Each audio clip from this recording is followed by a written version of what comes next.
തദ്യേഹ Y തത് പ്രജാപതി വ്രതം ചരന്തി തേ മിഥുനമുത്പാദയന്തേ തേഷാമേ വൈഷ ബ്രഹ്മലോകോ യേഷാം തപോ ബ്രഹ്മചര്യം യേഷു സത്യം പ്രതിഷ്ഠിതം.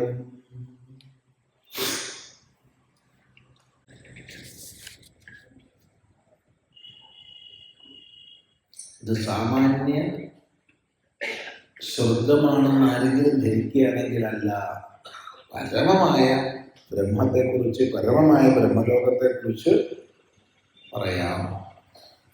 തേഷാമസൗ വിരജോ ബ്രഹ്മലോകോ ന യേഷു ചിഹ്നമനൃതം ന മായാചേതി. തേഷാമസൗ വിരജോ ബ്രഹ്മലോകോ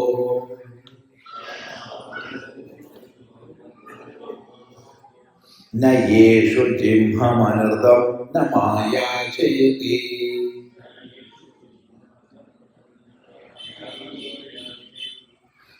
നമ്മൾ എപ്പോഴും ഉച്ചരിക്കുന്നതാണ് ബ്രഹ്മമെന്ന് ഒക്കെ.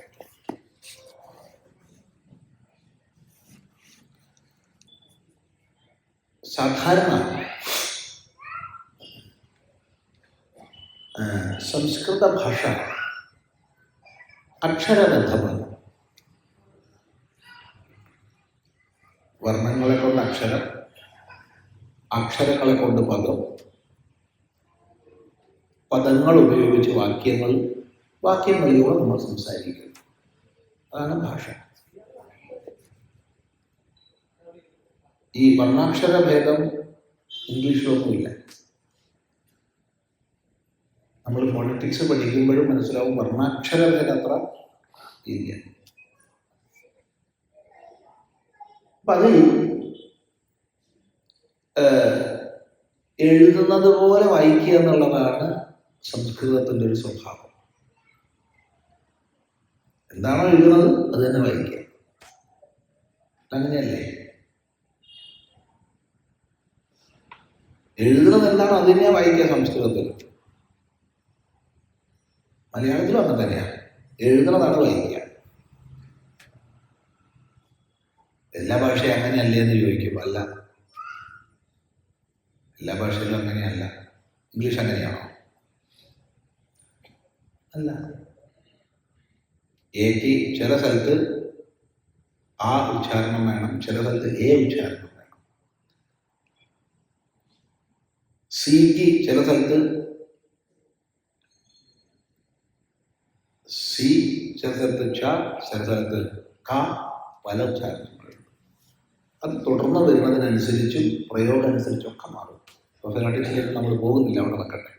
എന്നാൽ സംസ്കൃതം അല്ല, സംസ്കൃതം എഴുതുന്നത് പോലെ തന്നെയാണ് ശരിക്കുക. തമിഴിലാണെങ്കിൽ ക, ഖ, ഗ, ഘയ്ക്ക് ഒരക്ഷരമാണ്. പിന്നെ ഉച്ചാരണം ശരിയാവും, അത് പ്രയോഗം കൊണ്ട് ശീലിക്കുന്നതാണ്. ച, ഛ, ജ, ഝയ്ക്ക് ഒരൊറ്റ അക്ഷരമാണ്. അങ്ങനെ വർഗങ്ങളിൽ അനുനാസികം ഒഴിച്ചതിനൊക്കെ ഒന്നേ ഉള്ളൂ, 4-1 വീതേ തമിഴിൽ. അതൊക്കെ വിഷമാണ്. എന്നാൽ സംസ്കൃതം, മലയാളം തുടങ്ങിയവ അതല്ല, എഴുതുന്ന പോലെ തന്നെയാണ് വായിക്കുക. എന്നാൽ അവിടെ വ്യത്യാസം വരുന്ന ഒരു സന്ദർഭം, ആ വ്യത്യാസം വരുന്ന ഒരു സന്ദർഭം സർവസമ്മതമല്ല. വിദ്വാൻമാർക്ക് അഭിപ്രായ വ്യത്യാസം ഉള്ളതാണ്.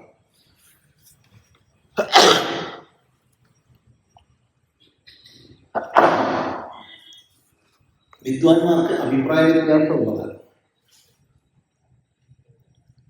അത് ഹകാരത്തിന് ശേഷം ஞ, മ, ങ, ണ, ന, ஞ, മ, ങ, ണ, ന, അതായത് പഞ്ചമാക്ഷരങ്ങൾ, വർഗപഞ്ചമാക്ഷരങ്ങൾ. അവയ്ക്ക് അനുനാസികങ്ങൾ എന്നും പറയാം. വർഗപഞ്ചമാക്ഷരങ്ങൾ അനുനാസികങ്ങളാണ്. പിന്നെ അന്തസ്ഥങ്ങൾ. അന്തസ്ഥങ്ങൾ എന്ന് പറഞ്ഞാൽ യ, ര, ല, വ. ഈ 9 വർണ്ണങ്ങൾ ഹകാരത്തിന്റെ പിന്നിൽ വന്നാൽ ആ ഹകാരത്തെ ഉരസിൽ നിന്ന് ഉച്ചരിക്കണം എന്നൊരു നിയമമുണ്ട്. ഇത് പാണിനി മഹർഷി പറഞ്ഞിട്ടില്ല, പാണ്ഡ്യത്തിലുള്ള നിയമമല്ല, പരമ്പരാഗതമായി പറഞ്ഞു പോരുന്നതാണ്. ഇത് നമ്മൾ അനുവർത്തിക്കാറില്ല. ആചാര്യന്മാര് പറഞ്ഞ് മനസ്സിലാക്കിയിട്ടുള്ളത് ഹകാരം പഞ്ചമൈൽ യുക്തം അന്തസ്ഥൈശ്ച സമന്വിതം ഔരസ്യം തദ് വിജാനീയാത്. അപ്പൊ ഹകാരം പഞ്ചമൈൽ യുക്തം, പഞ്ചമഹി എന്ന് പറഞ്ഞാൽ ഞാ മാ ങ ങ ന എന്നിവയോട് കൂടിയ ഹകാരം അന്തസ്ഥൈശ്ച സമീപം യാ രാ ല അല്ലെങ്കിൽ ഔരസ്യം തദ് വിജാനീയ, ഉരസിൽ നിന്ന് വിശേഷിക്കുന്നതാണ്.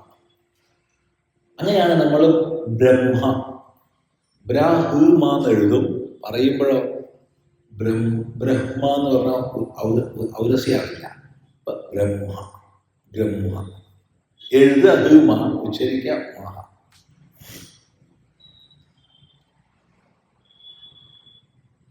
അതുപോലെ തന്നെയാണ് ജി ഹീമ എഴുതുക, ഉച്ചരിക്കുമ്പോഴോ ജിംഹ. ഇത് നിർബന്ധമില്ല കേട്ടോ. ആരെങ്കിലും തിരിച്ചു പറഞ്ഞാൽ തെറ്റാന്ന് പറഞ്ഞേക്കരുത്. ഇത് പക്ഷഭേദമുള്ള ഒരു ഉച്ചാരണമാണ്. അപ്പോ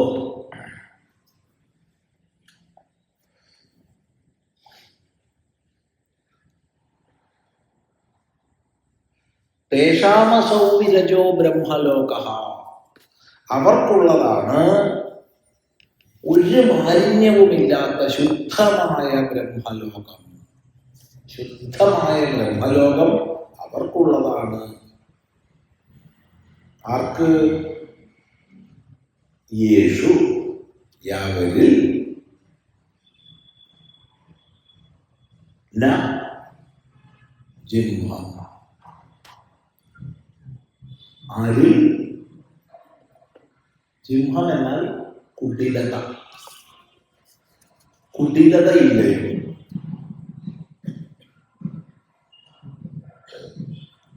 കുടില സ്വഭാവം, അനർത്ഥം, അസത്യം. ആരിൽ അസത്യമില്ലയോ? ന മായ, മായയില്ലയോ? അവർക്കുള്ളതാണ് പരിശുദ്ധമായ ബ്രഹ്മലോകം. അപ്പോൾ ജിംഹം എന്നാൽ കുടിലത.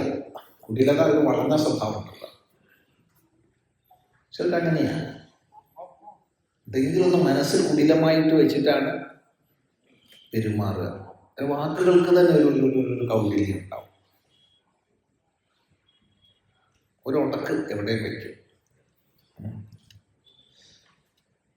പിന്നെ മായ എന്ന് പറഞ്ഞാൽ പുറമെ ഒരു പ്രകാരം കാണിക്കുക, ഉള്ളോട്ട് വേറും.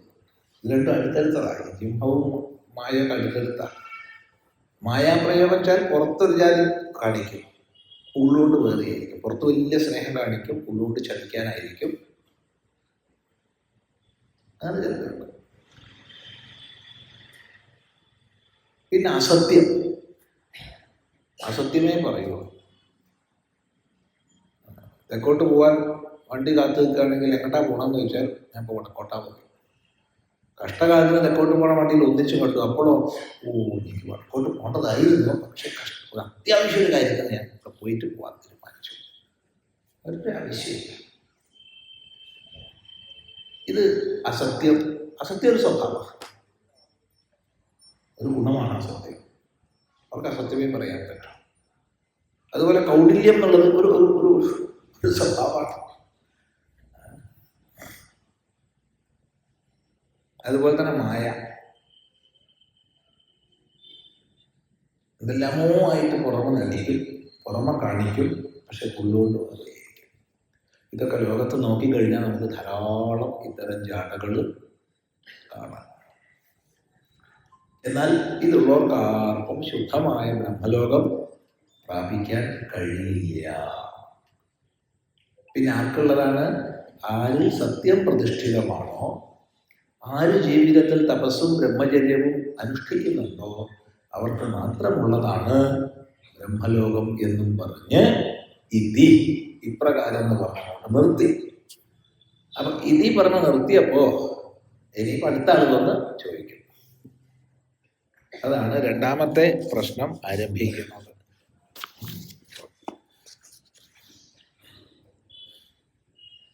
അത ഹൈനം ഭാർഗവോ വൈദർഭി പപ്രച്ഛ ഭഗവൻ കത്യേവ ദേവാഃ പ്രജാം വിധാരയന്തെ കതര ഏതത് പ്രകാശയന്തെ കഃ പുനരേഷാം വരിഷ്ഠൈതി. അഥ ഹൈനം ഭാർഗവോ വൈദർഭി പപ്രച്ഛ ഭഗവൻ കത്യേവ ദേവാഃ പ്രജാം വിധാരയന്തെ കതര ഏതത് പ്രകാശയന്തെ കഃ പുനരേഷാം വരിഷ്ഠൈതി. അപ്പൊ ഇങ്ങനെ ഒന്നാമത്തെ പ്രശ്നം കഴിഞ്ഞ് ഇതി പറഞ്ഞ് നിർത്തിയപ്പോ നല്ല ഭാർഗവൻ, വൈദർഭിയായ ഭാർഗവൻ വന്നിട്ട് ചോദിച്ചു, ഭഗവൻ എത്ര ദേവന്മാരാണ് ഈ പ്രജയെ ധരിക്കുന്നത്? നമ്മളെ ഈ പ്രജാശബ്ദത്താൽ പറയപ്പെടുന്ന ധരിക്കുന്നത് ശരീരമാണല്ലോ. അപ്പോ പ്രജാശബ്ദത്താൽ അർത്ഥമാക്കപ്പെടുന്ന ഈ ശരീരത്തെ എത്ര ദേവന്മാരാണ് ധരിക്കുന്നത്? ചോദ്യമുണ്ട്. രണ്ടാം ചോദ്യം, കതര ഏതത് പ്രകാശയത്തെ, ഈ ശരീരത്തെ പ്രകാശിപ്പിക്കുന്നത് ഏതൊരു ദേവനാണ്? മൂന്നാമത്തെ ചോദ്യം, ഇവരിൽ ഇങ്ങനെയുള്ള ദേവന്മാരിൽ ആരാണ് കേവൻ? ശരീരത്തെ ധരിക്കുന്ന ദേവന്മാരാര്, ഇതിനെ പ്രകാശിപ്പിക്കുന്നവരാര്, അവരിൽ കേവനാര് എന്നാണ് ചോദ്യം. എന്തായാലും മറുപടി അത് നമുക്ക് ക്രമമായി പഠിക്കേണ്ടതാണ്. ഇപ്പൊ ഏതായാലും ഒന്നാം പ്രശ്നത്തിൽ നിർത്തുക. ശരി, കുറേ കടലാസുണ്ട്, മുഴുവൻ എടുക്കാൻ പറ്റുമെന്ന് തോന്നുന്നില്ല. നോക്കട്ടെ, പഠിക്കട്ടെ. എടുത്ത് ഭാരതം വായിച്ചില്ല എന്നുള്ള ആക്ഷേപം ഉണ്ടാകരുത്. ഇവിടെ കിട്ടിയ പേപ്പറുകൾക്കൊക്കെ ഇതുവരെ മറുപടി പറഞ്ഞിട്ടുണ്ട്. കിട്ടാത്തവരുടെ ഉണ്ടോ, പോയിട്ടുണ്ടോ എന്നൊന്നും അറിയില്ല.